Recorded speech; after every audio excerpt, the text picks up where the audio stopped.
We've been fighting a long time, and we have all lost so very much, so many loved ones gone. But you are not alone. There are pockets of resistance all around the planet. We are at the brink. You have no idea how important you are. If you're listening to this, you are the resistance. Ave Maria Stella Dei Mater Alma atque semper Virgo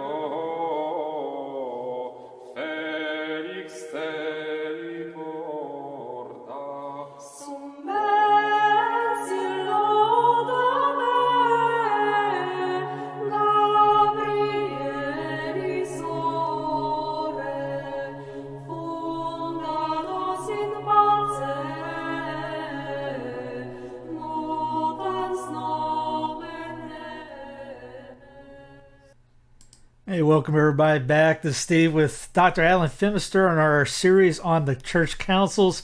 I think this is the 6th Ecumenical Council, the Third Council of Constantinople. Yes. And we were going to put it in with the Second Council, but we didn't want to go through the whole weekend, so we made it its own thing. Alan, Dr. Alan, thank you again for your time and definitely the education that you're giving us. So please have at it. What is the Third Council? Or what led up to it? So, thank you for having me on again. After the epic last time, sorry about that. And also, I should apologise because last time I mentally whatnotted and referred to Pope Simplicius when I meant Pope Silverius. Pope Simplicius lived about 80 years earlier. There we are. Apologies to Pope Simplicius and Pope Silverius. We'll flog you later.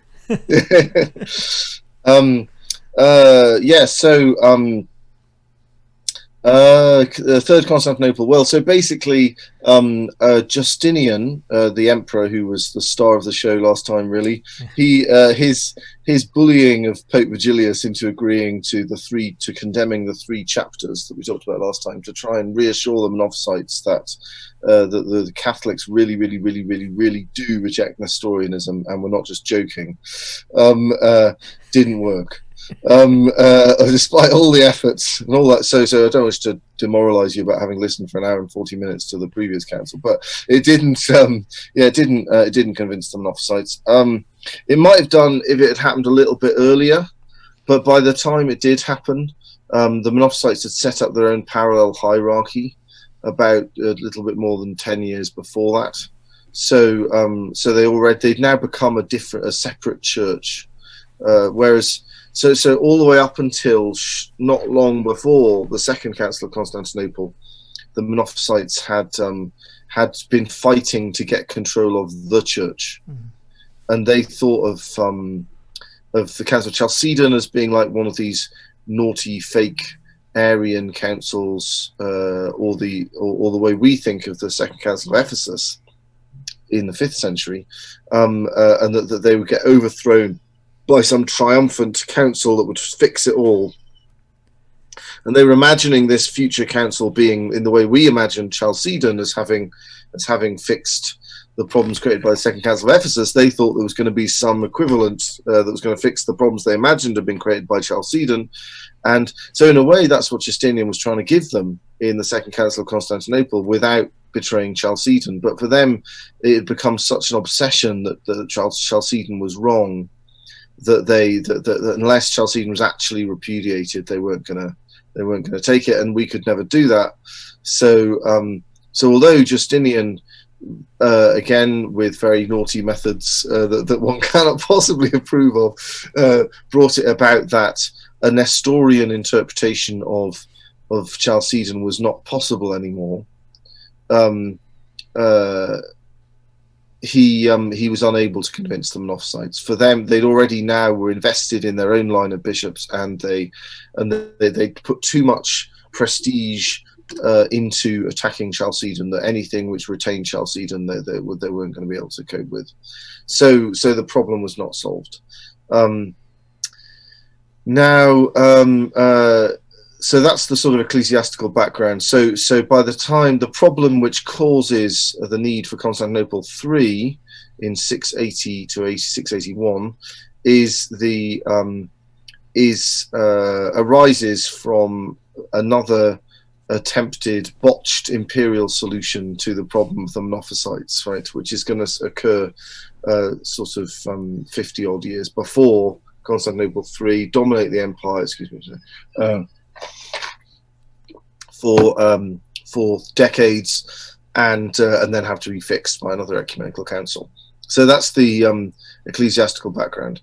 But there's a very significant political background, and that they overlap because the emperors, felt it was their duty that God should be worshipped properly in the manner that he is appointed, and that so long as the empire was divided, and there was a bunch of people holding out and disagreeing about what the proper manner to worship God is, that would not incur divine favor, and there would be trouble in the empire. So they very strongly felt that they needed to resist a permanently accepting division. And now this impression was particularly reinforced prior to the creation of this new heresy, which we're about to discuss. And the reason why is because, if you remember, the Emperor Justinian, one of the major features of his reign was his reconquest of lots of areas of the West, which had been lost to the barbarians. And the three big areas that he reconquered were North Africa, roughly the modern countries of Tunisia and Algeria, which were, it surprises us to hear this nowadays, but were then the breadbasket of the Western Roman Empire, so they were very important. Italy, which is of course tremendously important because, for symbolic reasons, because it's the original home of the empire, and it was important for Justinian as a first language Latin speaker to assert that this is still the same Roman Empire and Latin still has the same role, although he was kind of pushing it a bit at this point, because I mean even his own law code, the novels, which is the bits that he added his own original laws as opposed to the previous laws which he codified, are all written in Greek. So that shows that okay, yes, he wants to assert that it's still the Roman Empire and it's still Latin is still very important, but when it comes to it, yes, people have to understand the laws, so he issues them in Greek. And then the other places is quite not a majority, but a big chunk of Spain on the Mediterranean coast. He managed to reconquer towards the end of his reign. So he got quite close to enclosing the Mediterranean again with Roman territory. He didn't quite get all the way there, but he had a horrible time of it. There was a terrible plague in 541, called the Plague of Justinian, which completely weakened and undermined his reconquest efforts, and he had to buy off the Persians. I think we talked about that a bit, and the Persians reneged and invaded when the plague happened. And then shortly after he died, there was this massive invasion of the Lombards into Italy. His successor, Justin II, it all went to his head a bit. He assumed that the stuff that Justinian had been slogging for and labouring and bribing barbarians and Persians to achieve for decades and decades was just like how things would normally be. And so when the particularly vexatious barbarians of that period, called the Avars, turned up for their annual pile of gold for agreeing not to invade across the Danube, he told them to get lost and how dare they address a Roman emperor in this way. And this was a catastrophe, and they started invading the Balkan provinces of the empire again, and it caused us a sort of domino effect of this often happens, but a domino effect of one barbarian group crashing into another barbarian group, and the upshot of it was that these Lombards poured down into Italy, and they never got rid of them, basically. So the Byzantines, as they get called by historians, but one has to be careful about this because they're not real. Nobody called them that at the time. It's an invented term. They just referred to as Romans. They clung on to southern Italy and sort of held on to Rome, but their control of Rome was very shaky, and Rome ended up being like the sort of East Berlin the Dark Ages. You know, it was sort of stuck out there, and sort of nominally under Roman sovereignty, but surrounded by barbarians, and Ravenna, which is in northern Italy. It was their military HQ for the province of Italy during beleaguered times. When the Romans are doing well, the military HQ for northern Italy would be Milan, because that's where you want to be in order to quickly bat away barbarian invasions and start your invasions into barbarian territory. But if you think that you're not necessarily going to be able to deal with the barbarian invasions, you don't want to live in Milan because that's much too exposed. So you retreat off to Ravenna, which is surrounded by impenetrable marshes. So as the barbarians turn up, you've got a chance of waiting them out. Location. Yeah, absolutely, yeah. So the So Italy ends up being a bit weird. So you've got large chunks of it dominated by the Lombards, but the south is still pretty much held on to by the Romans, and they've got their little enclave in Ravenna, and they have their and Rome is sort of still run by the emperor in Constantinople, but his hold over it is sufficiently weak, and the commitment of the people to the Pope is so great, both because he ends up being the one who's really organizing the feeding of the people. There was always Rome always needed to be as big as it was. I mean, it wasn't anything like so big by this point because it had such a terrible time for several hundred years. But in at the height of the empire, Rome was like 1 million plus people, and it was the largest city in the world.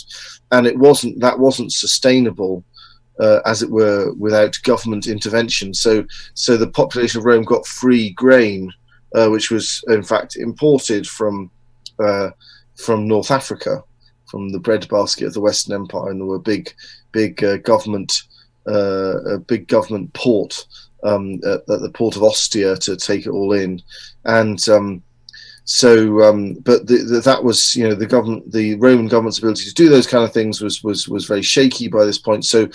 But the Pope, of course, is still elected by the people of Rome, as well as the clergy, in the good old-fashioned, proper patristic way of appointing bishops. And so he was their guy, and he was the one who was actually looking after their interests. So to a significant extent, although he was not officially, wouldn't be officially until the middle of the 8th century, the actual ruler of Rome, the Pope was still kind of seen as the ruler of Rome by the population.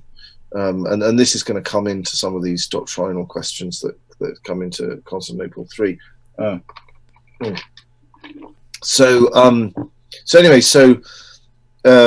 Justinian's reconquest is sort of clinging on by its fingernails, and the emperors for the rest of the 6th century are they're like sort of. It's like a painful to watch boxing match. I'm not a great connoisseur of boxing matches, but you got to imagine that it looked like before Justinian came along, it looked like they were out. They weren't going to last much longer, and then suddenly there's this big revival, but one big knockout punch could really take down the empire. But they might cling on, but they might not. It's Rocky. He gets his brains kicked out. He comes back. So there's a series of emperors, more or less they're all in legitimate succession from Justinian, of more greater or lesser blood relation to him, but they're legitimately appointed and succeed from him, going down to the end of the century, and then at the very end of the century, there's Emperor Maurice, 582 to 602.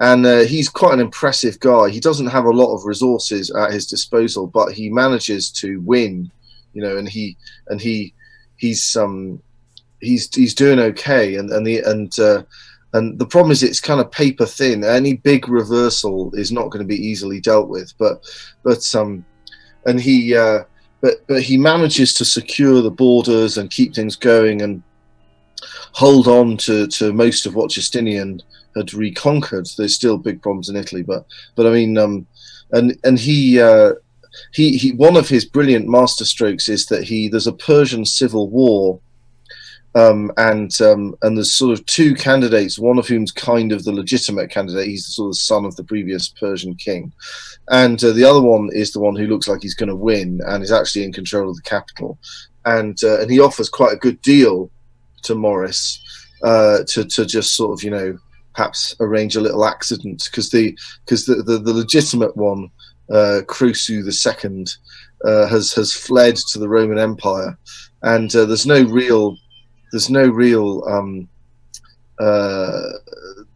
no obvious reason why you'd back him, other than that he's actually living there. But the other guy looks like he's going to win whatever happens, and he's offering you a pretty good deal to hand over or do away with his rival. So you cannot refuse. Well, it's not quite. It's more of a temptation, because I mean it is. It's not, because Justinian isn't under threat from the other guy, but the deal is kind of on the table. You would have thought a bird in the hand is worth two in the bush. But anyway, but Maurice decides no. He makes this very, very difficult call, but he gets it right. Well, at least it seems like he gets it right. It blows up in everyone's faces later on for reasons we'll get to, but he backs the legitimate guy who's doing badly, and he eventually succeeds and manages to put him on the Persian throne. And of course that is much better, because this guy owes him everything, whereas the other guy just would have kind of owed him a bit of a favor, but it wouldn't have been that big a deal. So he gets loads of territory back, and the Persians paying the Romans money, which hasn't happened for ages, and the Persian king, who now sees Maurice as his adopted father, and so I mean it's great from a Roman point of view. They finally got the Persians under control, which they haven't had. I mean, even Justinian only had them under control for brief periods by paying them huge sums of money. So and it means that the Romans can deal with their problems on their other frontiers without worrying so much about the Persians. So Maurice has quite a lot of success, and he's also a pal of Gregory the Great, which is always a good sign. So Gregory the Great, the greatest pope of all time. I'm biased because he converted the English, but nevertheless, he is. Guessed. Sorry, say again. Would have never guessed. I don't know why. But he was papal ambassador to Constantinople, and knew Maurice before he was pope, obviously. And he knew Maurice, and so Maurice started really cracking down on the barbarians on the other frontiers, because he could now that he'd done this brilliant diplomatic military maneuver with the Persians, and but eventually it all blew up in his face, because in 602 he won a load of victories against the barbarians on the other side of the Danube, and he decided to in order to rub their noses in and make a show of strength, that the Romans are back and they're scary and you'll jolly well shut up and do as you're told. He told his soldiers to camp for the winter on the other side of the Danube, on the non-Roman side of the Danube, just to show we could just sit here and do what we like because we're the Romans. It's like US presidents just blowing things up with drones all the way around the world, and sovereignty, whatever, who cares? We're the Americans. We can do what we like. So this is the sort of equivalent statement. There was a comedian long ago. I remember he was talking about just exactly what you just said. And he goes, he's standing outside the plane. He's looking down, and you hear a voice down there. Why are you doing that? And he looks down, because we can. And he throws out the bomb. Catch. But the problem is that Maurice had a because the Romans are only just got the resources. It's just because they had this stroke of luck with the Persians that they're able to get away with this, and they've only just got the resources to be able to hold on to with their fingernails what Justinian reconquered, and one of the problems that Maurice has had throughout his reign is that he hasn't had enough money to pay the army, and he keeps trying to kind of chip down the deal, make the pay a bit lower, make them buy their own uniforms, things like this, not that they had uniforms, but their own kit, and all these various different methods of trying to save money so that he can keep the show on the road. So in fact, he's not that popular with the troops, despite the fact that he's a bit of a winner. They're kind of like, he's pushing them to do, go above and beyond all the time. And now he's making, although it's kind of like look how hard we are, we're camping for the winter in enemy territory. But in fact, they're not that keen on camping for the winter in enemy territory, and they revolt against him, and they put they managed to get to Constantinople, and they put this guy Phocas on the throne in Constantinople, and Maurice is caught on the hop, and he gets captured, and Phocas has all of his family killed, all his sons killed in front of him, and it's pretty awful. And then they finally kill him. Apparently, he was completely impassible. Wow. When he just stood there with a sort of face of grim resignation because he knew there was like no way out at this point. And so Phocas was not a nice guy from the looks of things. Sounds like it. Yeah, and it was the first usurpation of the throne for a very long time. There'd been a sequence of legitimate successions of emperors since all the way back. I think Zeno was driven off the throne back in the 5th century for a little bit, and then he got himself back on again. And I think that was the last time there had been a usurpation of the throne. So things had been, there'd been a legal succession of power for a long time. So this, and of course, it always causes serious problems when you have these usurpations, because then you have civil wars and all that kind of thing, and lots of uncertainty. But this was off the scale in the level of disaster that it caused. And there's this sad but terribly interesting letter that Gregory the Great writes to Phocas. He probably doesn't know the details of the usurpation at this point, because obviously the usurper doesn't usually send out a press release saying, "Oh yeah, I've randomly illegally seized power and murdered the previous emperor and his children." That's not how it. Yeah, but Gregory clearly thinks this guy is not, this isn't going to be good, and he's trying to remind him of how Roman emperors are supposed to behave. And it's an interesting phrase. He says, because it reminds you of the fact that the Roman Empire was a republic. I mean, the word republic has come to mean lots of different things over the centuries, but it was a law-based society in which hereditary succession was possible, but it had to be sort of legally agreed upon. You weren't just the emperor because your dad was the emperor. Your dad would have had to arrange it legally that you'd succeed beforehand. Do you see what I mean? Mm-hmm. And there was and it wasn't in itself hereditary, even though there was a preference given to the son of the previous emperor. So Gregory the Great writes to Phocas and reminds him, the kings of the nations, by which he means the barbarian rulers of the missing bits of the empire, are the lords of slaves, but the emperor of the republic is the lord of free men. He reminds it. So he's kind of trying to remind him that he's supposed to be a legal ruler, ruling through the rule of law, etc. But this is forlorn hope on the part of poor old Gregory. But anyway, Phocas, butchering people and getting paranoid about his position because people aren't very impressed with him, and he's a usurper, and so it's not very nice. And a civil war kicks off inside the empire, and the governor of North Africa, Heraclius the Elder, decides that he's going to get rid of Phocas, but he's too old to do it himself, so he gets his son Heraclius the Younger to go off and lead troops to try and remove Phocas, which eventually he does.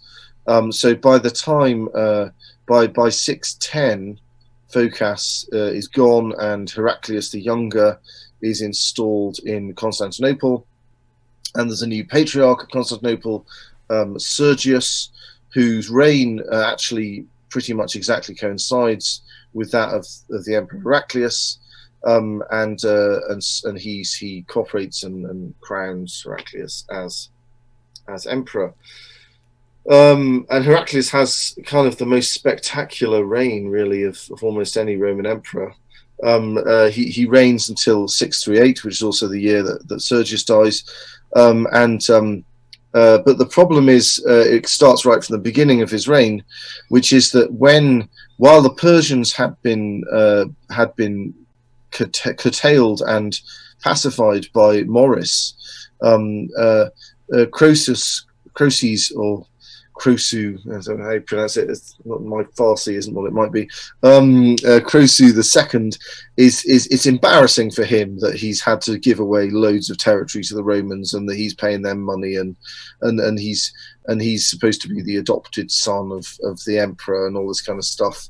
And that he needed the Roman emperor to put him on the throne, right? So although he is pacified and owes a great debt of gratitude to Maurice, it's still a political difficulty for him that he's so obviously beholden to the Roman emperor. And so when Phocas deposes Maurice and murders him, Croesus II sees this as a major opportunity to undo the embarrassment. So he can now use the thing that used to pacify him, the fact that he has this great debt of gratitude to Maurice, as the basis for renewed military action against the Roman Empire. Because he says, my adoptive father has been slain in utter perfidy. I must avenge him, right? So this now gives him the excuse to launch a massive assault on the Roman Empire and claim that he's doing it for impeccably Roman reasons. He's not being a bad, ungrateful guy. He's doing it to avenge his beloved adoptive father, Maurice. So while Heraclius the Younger is fighting his way to Constantinople in order to get rid of Phocas, there's a huge new Persian war going on. So although one sympathizes with Heraclius and very much does not sympathize with Phocas, and is pleased to see him got rid of, the problem is it wasn't a very helpful time.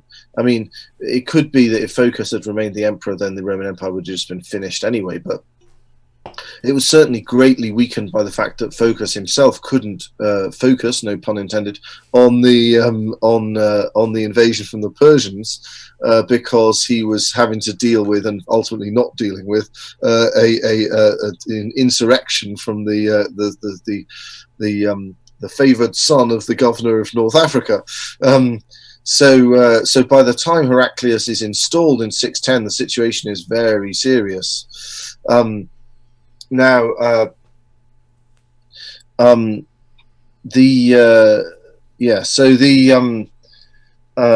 I say very serious, I mean we're talking very, very, very serious. So in the years that follow, the empire is absolutely pummeled by the Persians in a way that it had basically never been. And this brings us back into the reason for Constantinople III, because when we were talking about the aftermath of Chalcedon last time, it wasn't just the Egyptians. The main problem, the most rooted problem, was the Egyptians, where it was a kind of national and local ecclesiastical prestige had been greatly offended by the fate of Dioscorus at Chalcedon. But there was a general concern in the Eastern Empire that Nestorianism had somehow secretly prevailed through Chalcedon, and even if Justinian had probably, to a large extent, dealt with that suspicion with Constantinople II, it was now entrenched, and it wasn't just entrenched in Egypt. So, in fact, and I think I also mentioned last time that whereas initially it was like, you couldn't predict in advance who was going to object to Chalcedon, after a while it became the people who didn't speak Greek as their first language. So that the ones who were less wired into the imperial culture, so the ones who spoke Aramaic or Coptic, so in fact all of the area of what we would now call Syria, Lebanon, Israel, Egypt, all those parts of the empire were kind of annoyed with the Roman imperial government in a big way because of this big religious division, and there were very large, there were plenty of people who agreed with Chalcedon and agreed with Constantinople II as well, but there was very significant, who knows if they were minority or majority, who didn't. So to this day, the Catholics in that area of the world who, not Egypt, but the rest of those places I mentioned, the Catholics who use the Byzantine Rite, who are probably the majority of Byzantine Rite Christians in some of those countries, are called the Melkites. And the Melkites, it comes from Malek, which is Aramaic for king. You'll notice the word comes up quite a bit in the Passion of the Christ, because obviously it's done in Aramaic, and so it means the ones who are loyal to the emperor in Constantinople, as opposed to the ones who don't agree with him. So it was so you can see just from that name that the question of loyalty to the regime and the question of whether you accepted Chalcedon were very strongly connected. And so the Persians were able to take all of that territory basically off the Romans, which had never happened before. So they took the Holy Land and they took Egypt, and that was a big problem because as North Africa, meaning Tunisia, Algeria, as they now are, was for the Western Empire as breadbasket, so Egypt was for Constantinople. So Egypt was in fact, even today, 50% of the population of North Africa lives on the bank of the Nile, banks of the Nile. So so the grain subsidy that Constantine had instituted in analogy with Rome for Constantinople was coming from Egypt. So to lose Egypt, to lose Jerusalem, which they did, was obviously a horrendous sign of divine disfavor and a calamity of the first order. And to lose Egypt was a catastrophe from the point of view of feeding the population of Constantinople. So things were going extremely badly. Until the beginning of the 620s. So I mean, they were still going very badly. So it got to the point where the Persians kind of got together with the Avars. These are these vexatious barbarians in the Balkans. Constantinople is being attacked from one side by the barbarians, from the European side. It's being attacked by the Persians from the other side. They've lost the holiest city in the world. They've lost the Lord's tomb. They've lost the most important and richest province of the Eastern Empire, which is Egypt, and a lot of this so partly they may Heraclius may well have thought this was a sign of divine disfavor for not having ensured uniform orthodoxy in the empire, and also on the human level he may have thought, well, these people are not resisting like they should be because they don't like the imperial government anyway because of the row over Chalcedon. So and in fact, the Persians were very careful to make sure that they installed Monophysite bishops in all the places that they went to. Now, the funny thing is, in fact, that Persia up to this point was the refuge of the Nestorians. The Nestorians were complete nobody like the Nestorians in the empire, so they'd fled to Persia, and in fact, the Persian Christians had a bit of a problem, which is that they had always enjoyed a reasonably okay time up until the conversion of Constantine, because they were so brutally persecuted in the Roman Empire that the Persians thought, well, they can't possibly be a problem because the Romans don't like them. So, the enemy of my enemy is my friend. So we'll leave the Christians alone.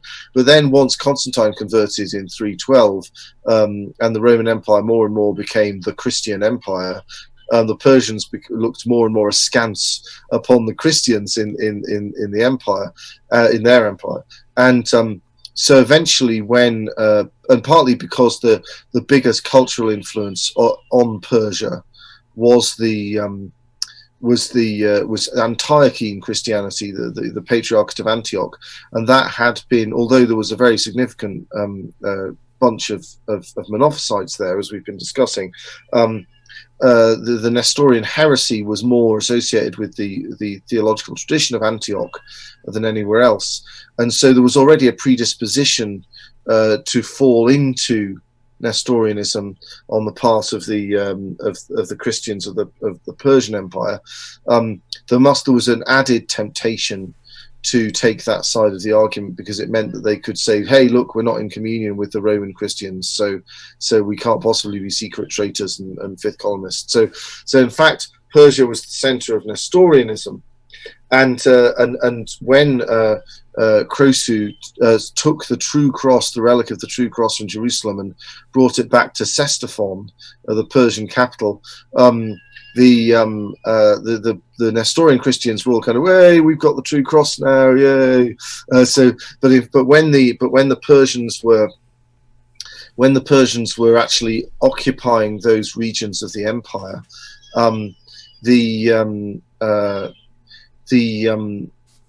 they put Monophysite bishops, the opposite heresy, in charge of all of these territories, because they knew there was a huge minority, and possibly the majority of the population in these territories were Monophysites, especially in Egypt. I'm sure it was the majority, and therefore they were going to get as much goodwill from a large section of the population as they could. Just to clarify for anybody that's going to ask a question, can you give the difference between the last two heresies? Sure, yeah. So the Nestorians are the ones who think that Jesus of Nazareth and the second person of the Trinity are close personal friends, but they're not really the same person. Again, caricature, but that's roughly what it is.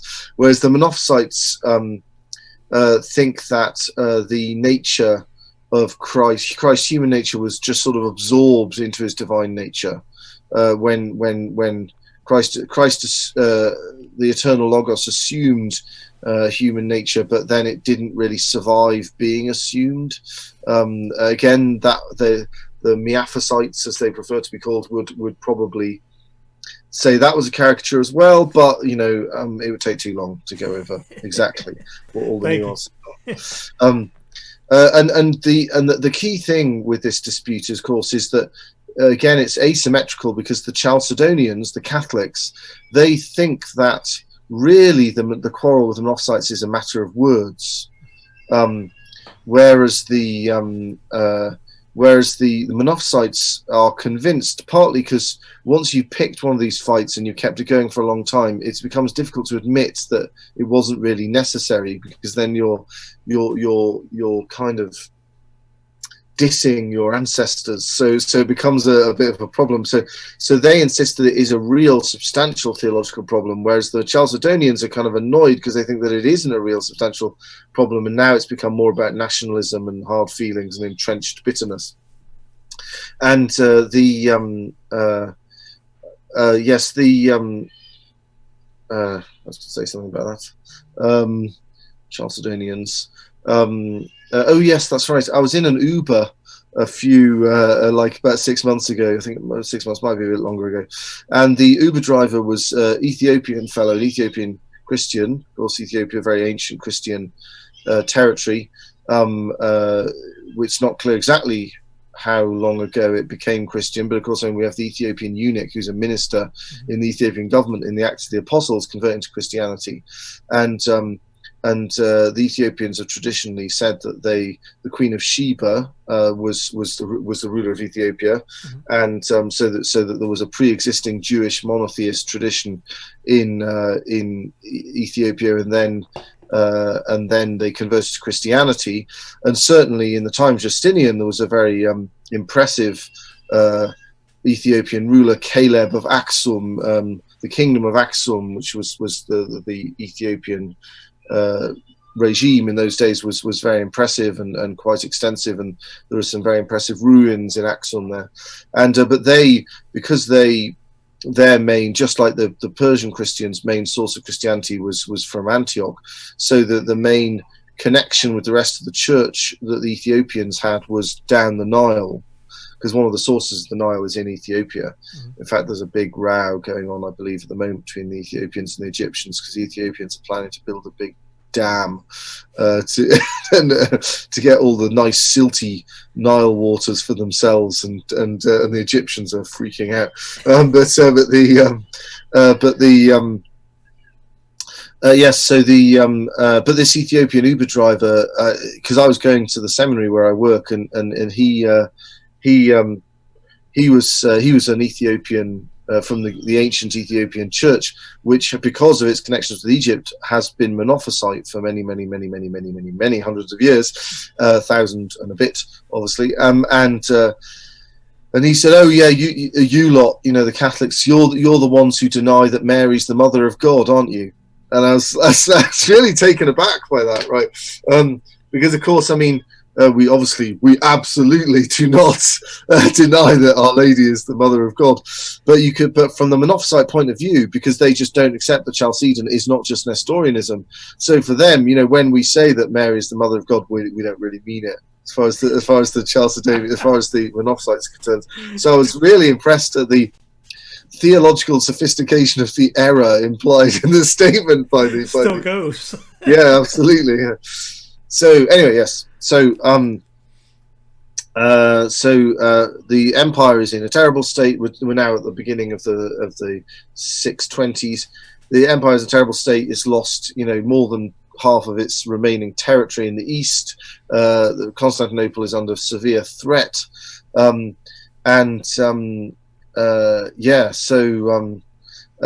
Heraclius decides on one last roll of the dice. He basically, and him and Sergius seem to have got on really well. So he decides so Sergius basically, and it's funny actually, in Byzantine history in general, you do not have this phenomenon of ecclesiastics wielding secular power, which you do have in the West, because everybody ran away, all the literate people with an American Express card and a people carrier, bundled all their stuff into the van and got out of Dodge and went to Constantinople when things went really badly with the barbarians. And so only the bishops and the monks were left. So the West was huge areas of the West were being kind of run by ecclesiastics of one sort or another, because they were literate, unlike the barbarians, whose main thing was like bonking people on the head with bits of wood or whatever.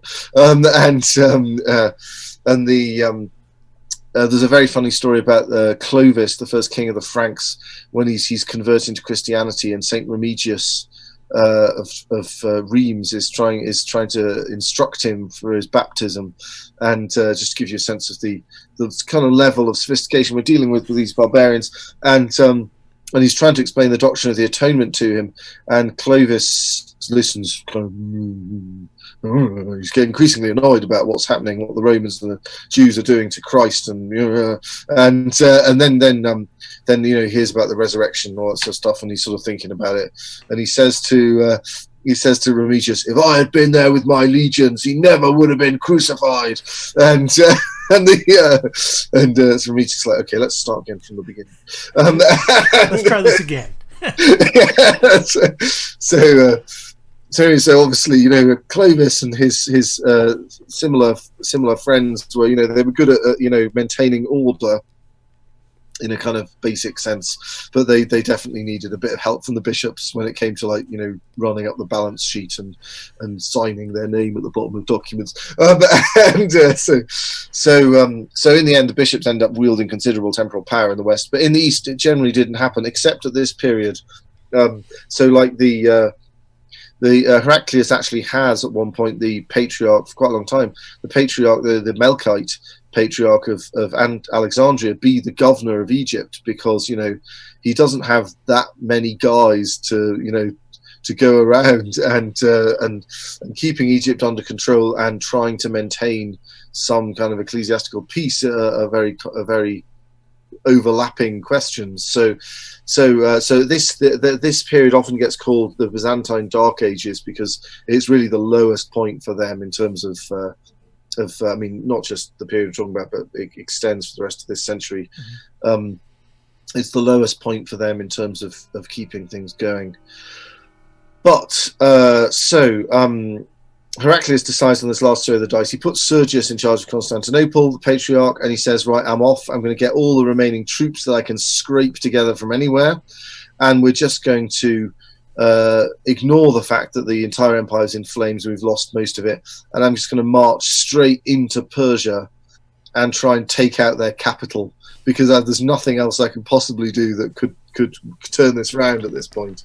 So that's what he does, and amazingly he succeeds, and it is one of the most amazing epic tales in the whole of Roman history. The way in which he turns round the near extinction of the empire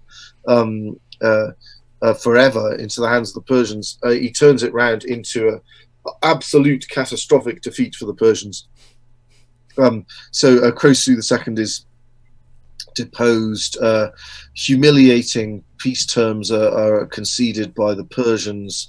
Absolute supremacy of the Romans over the Persians. So it's an amazing epic tale, and many historians have pointed out that if Heraclius had just dropped dead a couple of years after that, he would have been like one of the most amazing heroic emperors in Roman history. And we still celebrate in the liturgy this event, because he retrieves the true cross from the Persians, and he takes it back to Jerusalem. And famously, he can't enter the city. He's wearing all his glorious imperial regalia, and he can't enter the city vested in this. The cross becomes too heavy for him, and he has to sort of dress down as a simple pilgrim, and then he can once again carry the cross, and he restores it to the Holy Sepulchre. And the feast of the exaltation of the cross was originally instituted in order to celebrate this restoration of the true cross to Jerusalem. So in the Novus Ordo they've been merged, but in the traditional Roman rite, there's the feast of the invention of the cross, which Protestants love that because they think that means that we made it up. But it means the finding of the cross, and the feast of the exaltation of the cross, so the finding the cross relates to Saint Helena finding the cross, Constantine's mother, and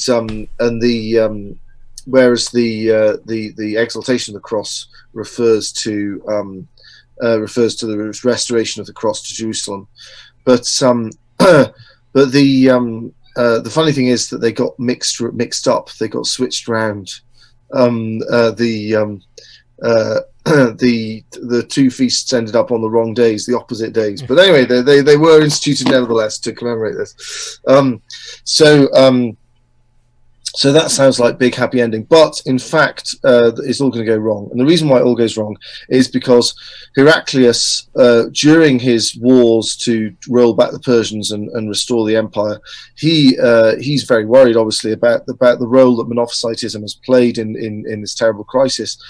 And he holds lots of theological discussions with various different bishops in different parts of the empire about how to fix it. And he and in the course of these discussions, he comes up with a plan, a new theological idea never a good thing, to resolve the conflict between the Monophysites and the Catholics. And it doesn't. Particularly, there's a bishop called Cyrus, who he bumps into near the Black Sea when he's campaigning in that area, and he has long discussions with him. And Sergius, this patriarch who he's such big pals with, who heroically defends Constantinople. Sergius is also, he seems to be possibly the origin of this scheme. And there are two versions of it. The first version is called monoenergism, and that is the idea that there is only one operation in Christ. So although there are two natures, the human nature is completely inert, and it's only the divine nature really operating in Christ. This is a bit confusing because the word energeia in Greek means one thing in Aristotelian philosophy and something else in Platonic philosophy, but they're using it in the Platonic sense and to mean operation. And so Heraclius decides that he's going to pursue this monoenergism thing, as the solution, the compromise, which is going to reconcile the Monophysites, and he persuades, or Sergius of Constantinople persuades Cyrus of the idea that this is going to work. This is a good idea, and so he is translated from his little see on the edge of the Black Sea to become Patriarch of Constantinople, which is not Constantinople, excuse me, Alexandria, which is 1,000+ miles away. So it's quite a cultural upheaval for him, I expect. And it's his job to try and cut a deal with the Monophysites. Now, as with all of these deals, really, it's not at all clear the Monophysites actually believe in the thing that the imperial government is pushing. As with the Acacian schism that we talked about last time, they didn't really believe in the solution. They just thought that the solution meant that the Melkites were no longer Nestorians. They thought, well, you're confused, but you're confused in a less unacceptable way than you were beforehand. So we'll let it slide now. And so this is probably their attitude to monoenergism. But so the year after the glorious triumphant return of Heraclius to Jerusalem, and Egypt is also now, of course, back in Roman hands. The Pyrrhus, who's also made governor of Egypt, cuts a deal with the Monophysites to apparently resolve the Monophysite problem. And this is a number of other sort of long-term big changes which are going to occur at this time. The emperor starts to assume his Greek title. He's always, since the time of the New Testament, been referred to in the Greek-speaking world as Basileus, rather than Augustus, which is the Latin title for the Roman emperor. But this becomes, in 729, it becomes his official title, and it seems as if the efforts that Justinian and his successors had made to maintain some sort of Latinity in the empire are sort of finally given up. And in fact, the Spanish territories which have been reconquered by Justinian are lost in the course of the war precipitated by the deposition of Maurice. So the empire's shrunk again. It's no longer. It's definitely an Eastern Mediterranean empire. The last outpost of unambiguously Western Mediterranean territory and ambitions in Spain has been lost by this point. So there's a shift to Greek, and very rapidly Greek is just purely the official language of the Roman Empire now, and by the time 100 years on from this point, there's hardly possible to find anyone in the empire who speaks a word of Latin, and 100 years on from that, the emperor's making rude, dismissive comments about the Latin language being barbaric, right? So they really are losing touch with that side of their identity, and one of the signs of that is this use of the title Basileus, because it means literally king, and you remember that line I quoted from Gregory the Great about the kings of the nations versus the emperor of the republic. The Latins still had a kind of a nervousness about the concept of kings. It was seen as not the title emperor was supposed to be like a kind of republican title for a chap who was ruling within the law and didn't just own the state. Whereas so from a Latin perspective, that was a sign that the Greeks were kind of giving up on their tradition. Now there's been a lot of some interesting stuff recently about how much this might be a mirage and that the Byzantine Empire was more republican than people realize.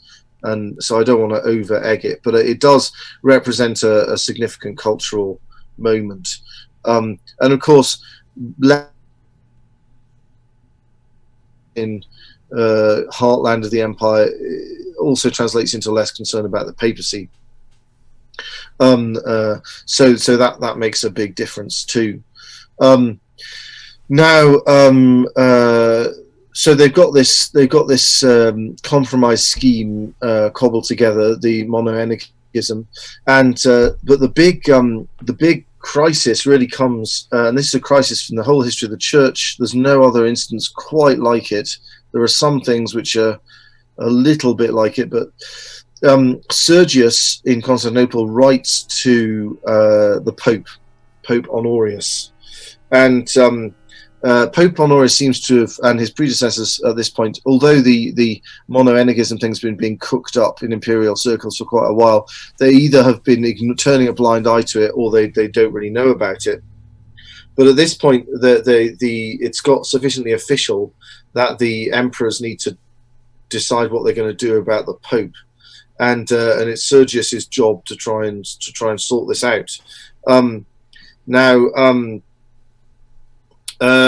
of the reasons that it's a problem is that there's a monk in Egypt called Sophronius, who, when Cyrus turns up and starts promoting, and he's a Chalcedonian monk, and when Cyrus turns up and starts pushing this new government line of monoenegism to try and resolve the crisis with the Monophysites, which is seen to have been involved in the near destruction of the empire in the recent Persian War. Sophronius is like, this isn't on. I mean, this is, if you're taking away from the genuine humanity of Christ by saying that there's no operation proper to his human nature, and so although it's not an absolute formal repudiation of Chalcedon, it's all but repudiating Chalcedon, because it's conceding the central point of the genuine character of his human nature. And they're annoyed by the Sophronius guy. They see him as a troublemaker. He goes all around the East trying to explain to people that this is no good and that we can't possibly accept this.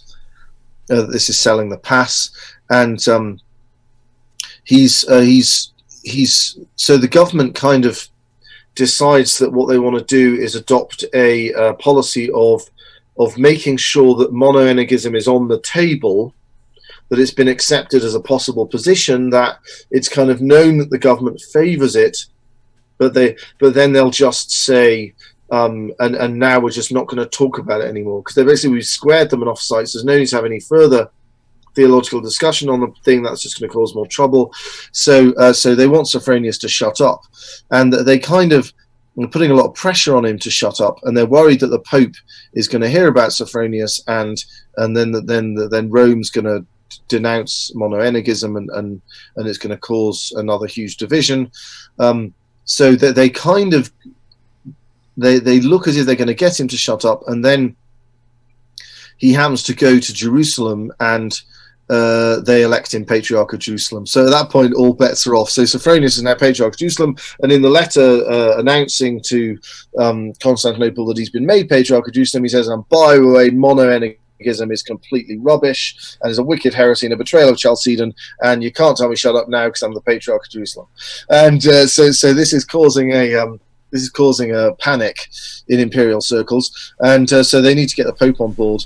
So Sergius writes to Pope Honorius, and he says, "Oh, there's been all this trouble with this monk Sophronius, and we're a bit worried about it. It's not a big deal, really, And what then happens is a hugely contested question. Was Honorius spineless and decided to write back an ambiguous response in order to avoid trouble with the government? Was he a bit clueless and he didn't really understand what the argument was about?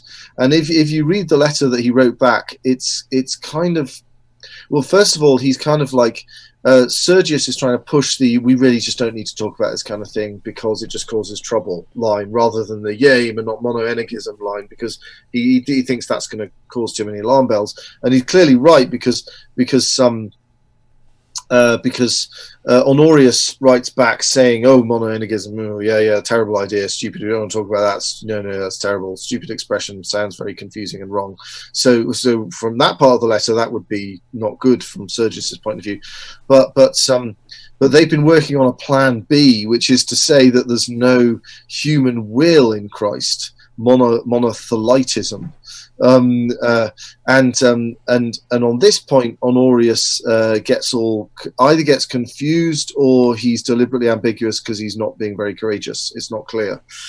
So he but he says he kind of covers himself. So he says because that conflict that St. Paul talks about when it is not what I will, but not the good that I will, but the evil that I do not will that I will, in Romans. That kind of conflict could never happen in Christ, right? So there's definitely only one will in Christ.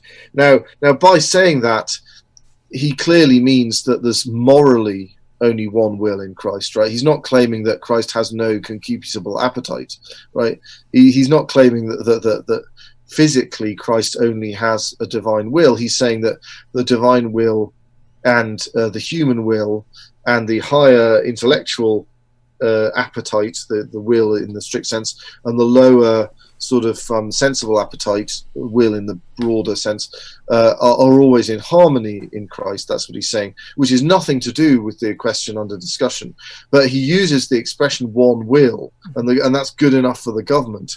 So by which they mean that there's only the divine will in Christ and there isn't any human will at all. So they're like, okay, monothelitism didn't work, that's fine, we'll forget about that. Monothelitism, that's fine. Yeah, that's right. And the Monophysites will probably be perfectly happy with that anyway. As long as we compromise the integrity of the humanity of Christ, in some way they'll be okay. So the government switches to Monothelitism with the approval of the Holy Bishop of Rome, Honorius, allegedly. Now, but of course they maintain the official stance of this. They just want this on the table. And they want to then ban discussion on the subject. So that's how they're hoping to get through it. And now, in the meantime, this is all the more urgent. Something is happening which is going to make it all the more urgent and then completely irrelevant. Which is that a guy in a cave in Arabia claims that the angel Gabriel has been talking to him, and he.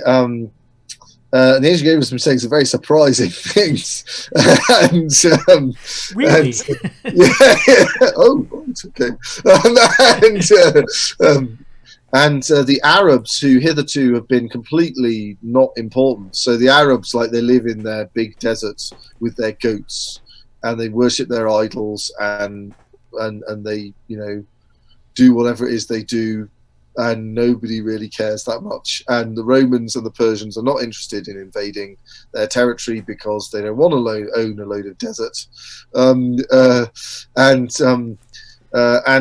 whenever there's, and of course, as a result, the Arabs occasionally raid the neighbouring territory of the Romans and the Persians because they can, because nobody's interested in. It was Tuesday. They were bored. Yeah, and the Romans occasionally, and probably the Persians as well, occasionally, hire this or that group among the Arabs to try and sort of keep the other Arabs out of the fringes of the empire on that side. But they've never been something that people were worried about. In the same way that when the Canadians finally invade the US, you're going to get a big shock. But the Canadians are taking Buffalo. That's right. Justin Trudeau is the new Mohammed. No,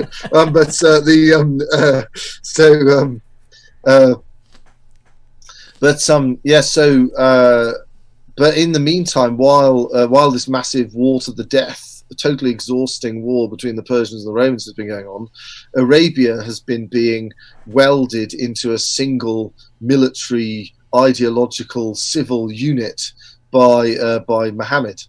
And now exactly what the details of all this are is currently a matter of hot dispute, because there are inconsistencies between what the non-Muslim sources report about what Muhammad did when he died and what he was up to and what he taught, and what the Muslim sources say. And it would be another podcast entirely to talk about that. But whatever happens, definitely there was a guy, and definitely he united Arabia into a single political power on the basis of some sort of Abrahamic monotheism of some kind. Whether it was supposed to be a kind of special kind of Judaism for the Ishmaelites, so the Arabs are supposed to be descended from Ishmael, the elder half brother of Jacob, not Jacob, I'm talking about Isaac. There you go, And Abraham. so whether it was some kind of special Ishmaelite version of Judaism that then morphed into a new universal religion, or whether or not it was, as the Muslims now describe it, more or less from the beginning, is a difficult question. And there are some legitimate questions to be raised about that. And then there's also modern secular historians who can't believe that some kind of spiritual force could possibly have that much impact.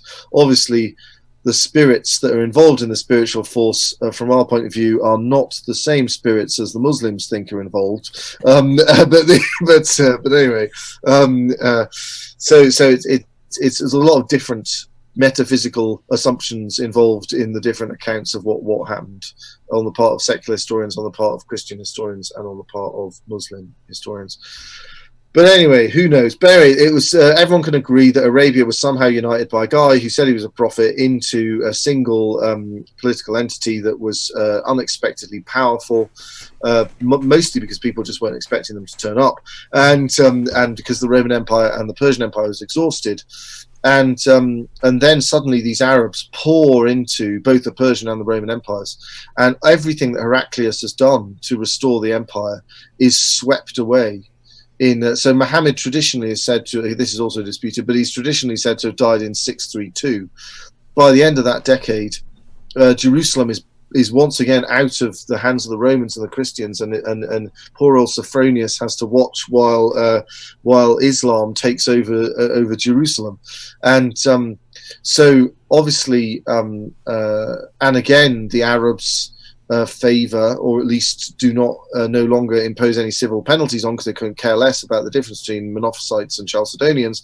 So the Arabs don't do anything to annoy specifically the Monophysites. So once again, this thing is a problem. So in this period, poor old Heraclius is extremely depressed. Apparently, he starts to become weirdly kind of agoraphobic and hydrophobic in the last years of his life, because he's like brought victory back from the jaws of defeat in the most amazing way of all time, and now it's all turning into dust in his hands. He shouldn't invent heresies, Heraclius, and then God won't get offended. But anyway,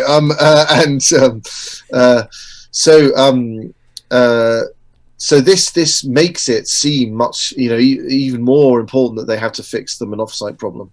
And now with Honorius's dodgy letter, they have, which was a big deal, where obviously, as you can imagine, in the arguments about papal infallibility at Vatican I, it's in some ways the most serious black mark against the doctrinal record of the popes. Even though it's ambiguous, but we'll get to why it's so serious. But he, so anyway, at the very end of Heraclius's life in 638, they produced this document called the Ekthesis, which is designed to allow Monothelitism and impose silence as a sort of legal procedure. And by this point, Honorius dies at the same time. There's then a kind of confused period of popes being elected and not being confirmed yet by Constantinople, and then dying. So there's a gap of a number of years. Sergius dies, Honorius dies, and Heraclius die, all within a year or so of each other. And you've got to remember that at this point the papal elections are quite complicated, because since Justinian's time they elect the guy, but then they have to send to Constantinople to make sure the emperor is okay with him, and then they ordain him to the episcopate. So it can be quite slow.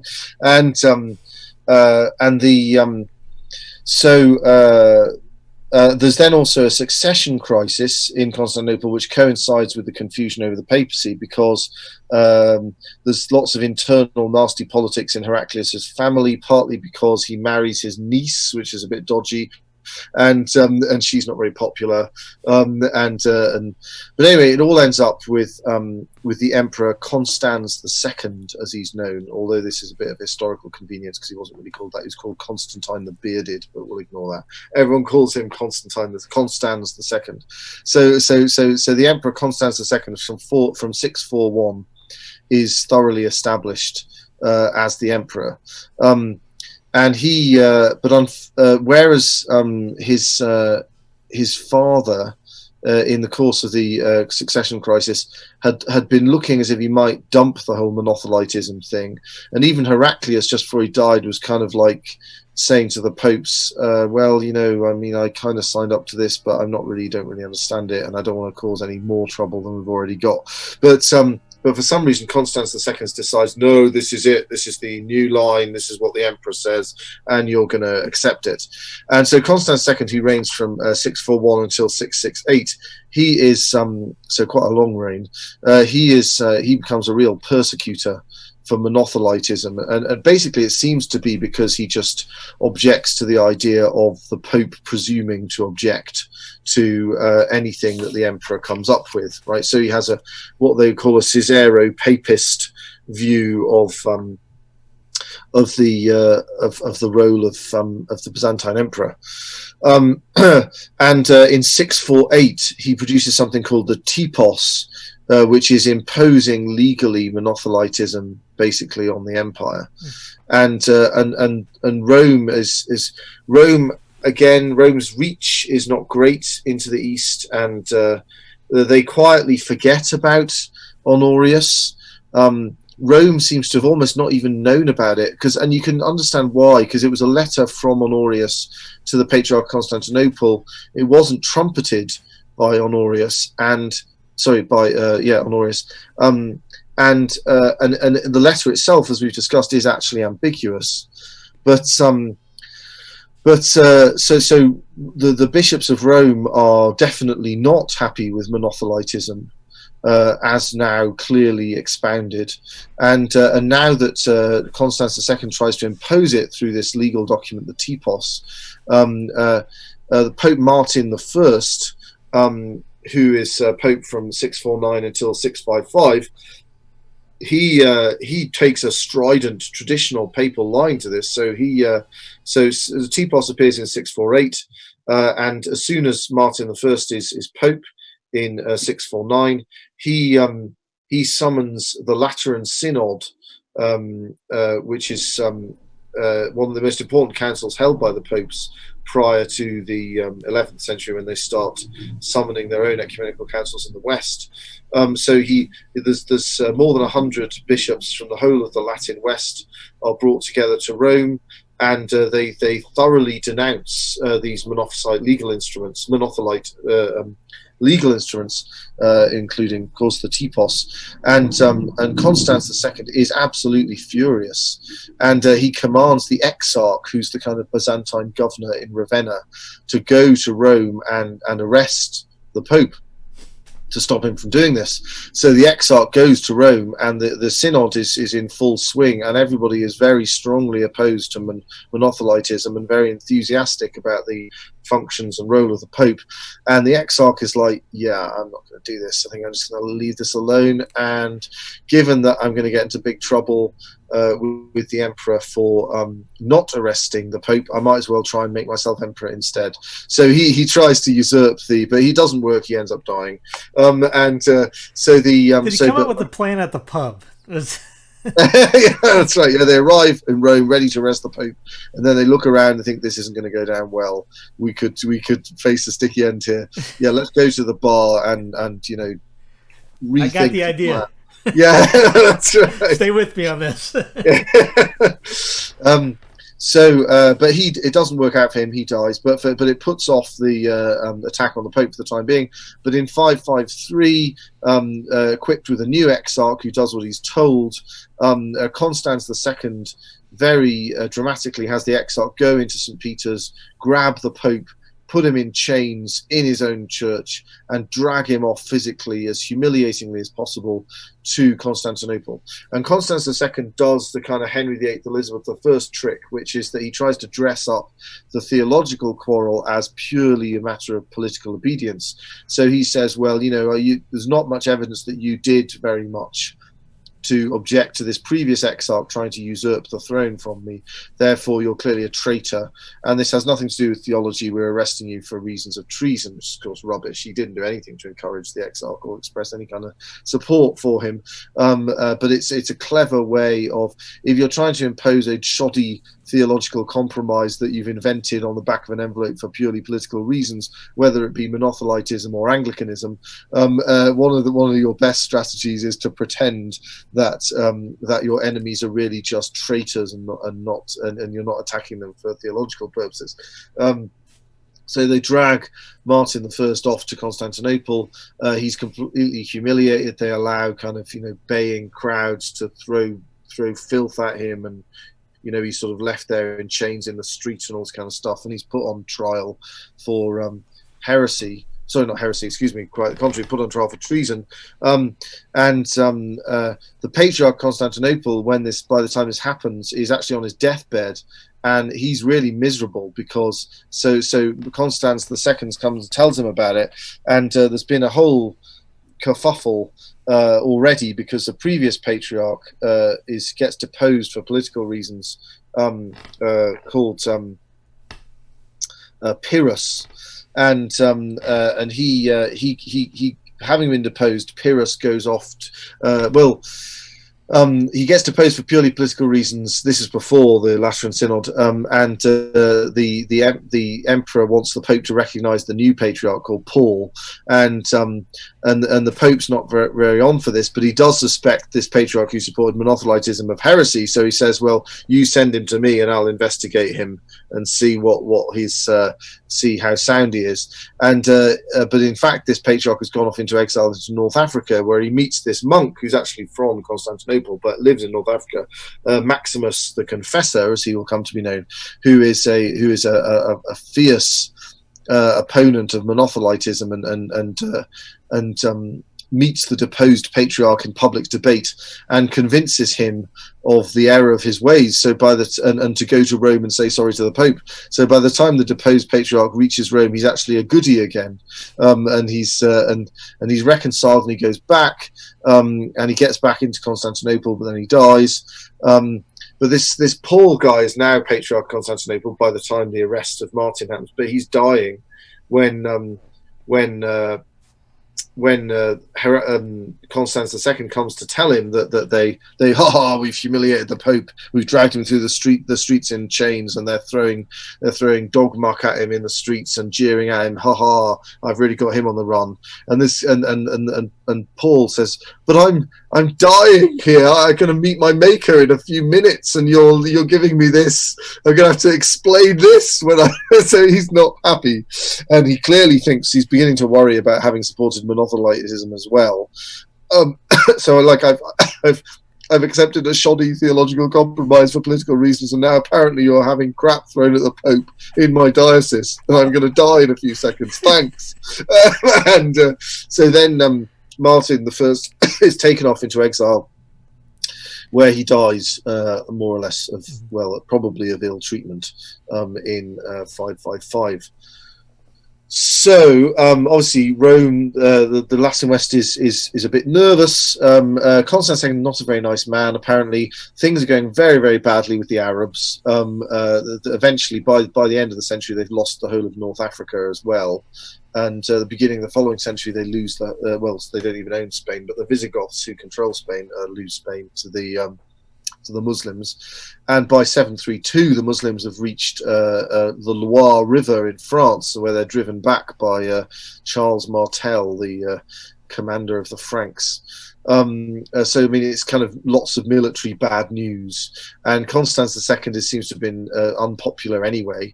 So he decides he puts his son in charge of the capital and goes off on a tour of the western provinces. He goes to Sicily, and then he goes to Italy, and he goes to Rome. He's the first Byzantine emperor to be it was the last Byzantine emperor to be in Rome for a very, very long time. I think trying to remember, I think the next one to actually enter the city of Rome is probably John V Palaiologos in the 14th century. So it's going to be a very, very long time before an emperor from Constantinople ever goes back to Rome again. But Constans II goes to Rome. The Pope, the now sitting Pope, is kind of like they're a bit nervous. They haven't given in on Monothelitism, but they don't want any of that happening again. So it's not the most heroic moment. They just sort of show him around. You know, there's the Pantheon, there's the Colosseum. Here's a T-shirt. He's there for 12 days, and he's respectful to the Pope, and the Pope is kind of cautiously respectful to him, and then he leaves. They actually, I think if I remember right, no, that's right. No, anyway, I was going to say something. But there's about a monument, but it's not him. But one thing he does do to Rome is that he's basically there to steal precious metals. So that's why he's in Rome. Just going, I always wanted to go and see Rome. I am, after all, Roman Emperor. Yes, thank you for the T-shirt, Your Holiness. But in the meantime, his guys are stripping the tiles off the roof of the Pantheon.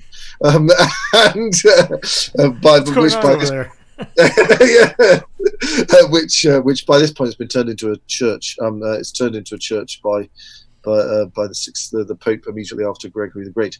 In fact, that's where the Feast of All Saints originally comes from. The Pantheon was dedicated to Our Lady and all martyrs, and the Feast of the rededication of it as a church rather than a naughty pagan temple ends up becoming the original Feast of All Saints. Although it's not on the 1st of November, it gets moved.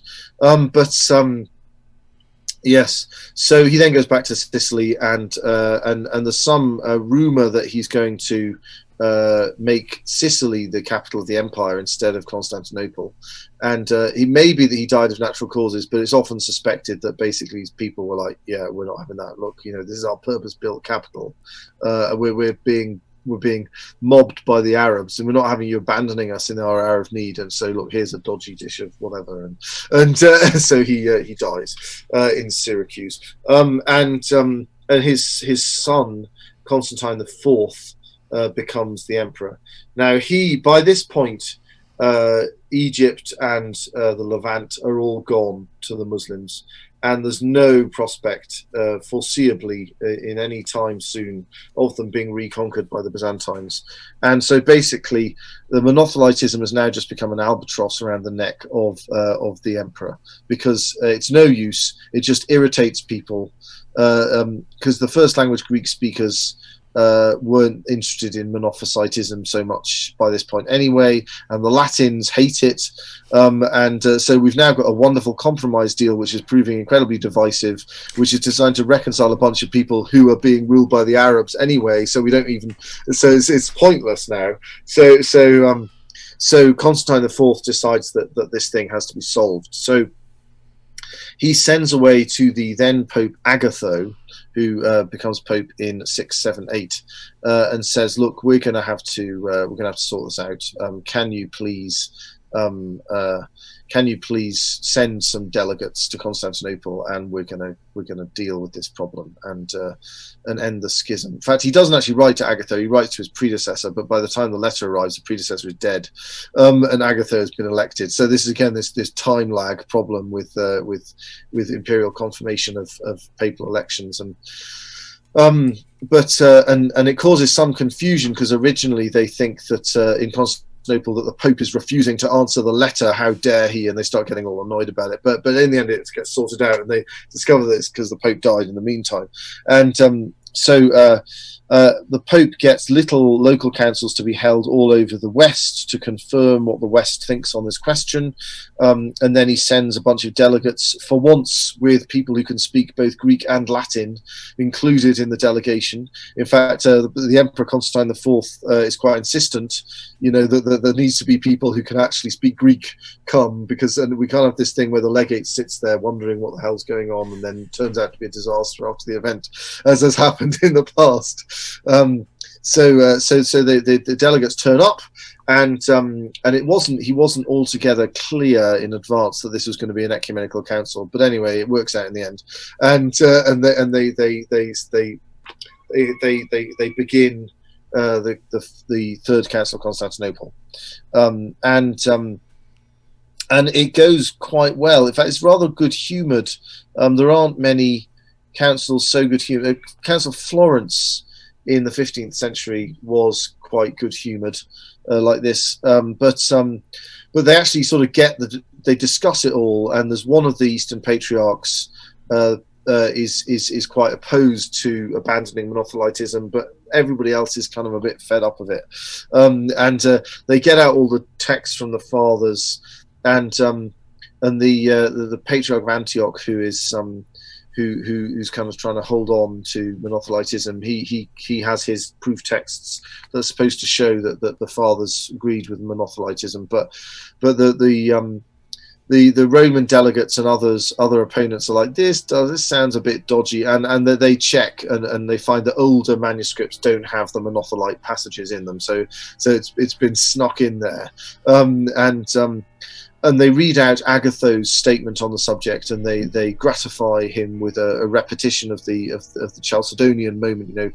Peter has spoken through the mouth of Agatho, they all shout. So it's apparently a great moment for the popes.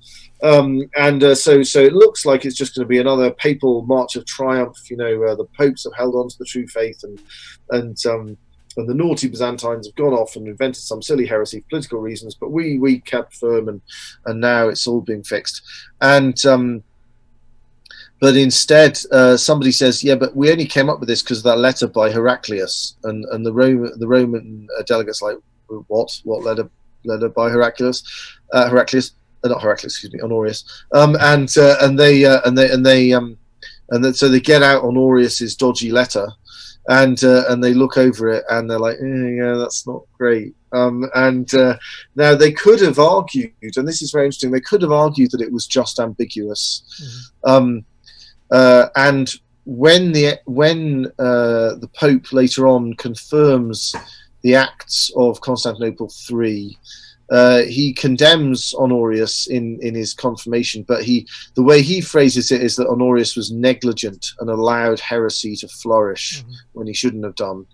Whereas the council itself just basically outright charges Honorius with heresy. And you'll get people who are very kind of ultramontane and want to have papal infallibility extend to every last little document, who are very touchy about this question, and they want to vindicate Honorius. But it's really not possible, because not only does so I agree. I would agree with the as it were hyper Montanists that the letter itself is quite ambiguous, and you could try if you took the letter in isolation, you could try to argue that he wasn't guilty of heresy. But the problem is that the Third Council of Constantinople judges him guilty of heresy, and it judges him infallibly. This is in its infallible statements, guilty of heresy. And he now, and not only that, but then the next three ecumenical councils, if I got the numbering right, perhaps it's just the next two. The next two ecumenical councils, Nicaea II and Constantinople IV, they reiterate the condemnation of Honorius quite clearly. Constantinople IV is particularly unambiguous. And at the end of the council, they have these sort of acclamations, when they sort of enthusiastically repeat the highlights of the council. They did this at Trent. So there's things like, to our God-fearing emperor, long years, etc., to all heretics, anathema, etc.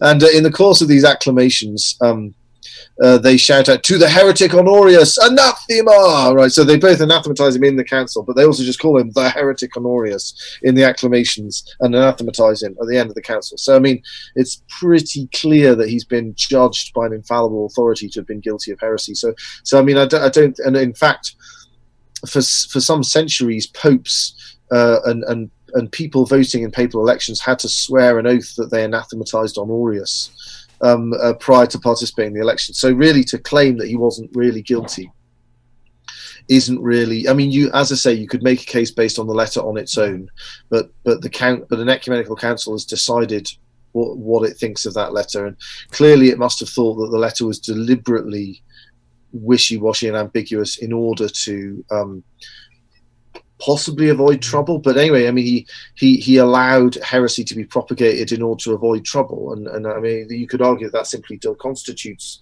being guilty of heresy in itself. But so it ends up being the only ecumenical council that has ever condemned a pope as a heretic, and Rome does confirm it. So the Monothelite crisis is concluded, probably less because of the implacable opposition of all the popes apart from Honorius, more because the fact that the Muslims kept winning all the battles, so it didn't really matter anymore. But the Monophysite thing is silly compromises discarded, and Pope Honorius is condemned, and so in a way, because there aren't really any Monothelites anywhere in the world as far as I know anymore, it's one of these things that existed only for political reasons.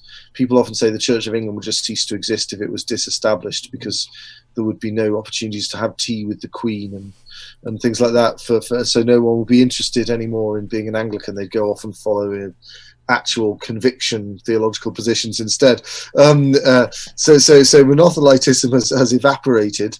So in a way, the most abiding, I mean, it confirmed important Christological points, but the most abiding legacy of it is the principle that that a pope, notwithstanding papal infallibility, can, in matters less than solemn definitions, err as seriously as to be condemned as a heretic and anathematized by an ecumenical council. So it provides the limit case for the study of papal infallibility. I'm sure we'll hear that again in Vatican I. Yes, the other side. I think Bellman writes about it in his Controversies of the Papacy. Oh, right, yes. Well, yes, I'm not sure what he concludes on that question. I know he writes about it. I don't have it to memory yet, but I know he does. Maybe I'll look at it and I'll photo whatever he says to you. Of course, some of these things that St. Robert Bellarmine talks about, he doesn't have as extensive documentation as has been accumulated in the intervening centuries. Mm-hmm.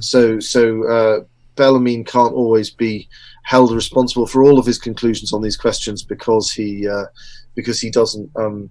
He's not looking at the same texts as we are, but I mean, it may turn out, 200 years from now, they'll think that the texts that we think are authentic are spurious, and the ones that Bellarmine thought were authentic are the only sound ones. And then but I think in questions of mere fact, we have to follow the historical discussion to some extent, as opposed to the actual doctrine, where obviously Bellarmine's judgment trumps any of ours. Definitely mine. Well, Doc, I appreciate it again. Thank you. We'll see you guys next time for the 7th Ecumenical Council, which is the Second Council of Nicaea. There we go. We would throw it in today, but again, we got to eat. So, talk to you later, bud. Bye-bye.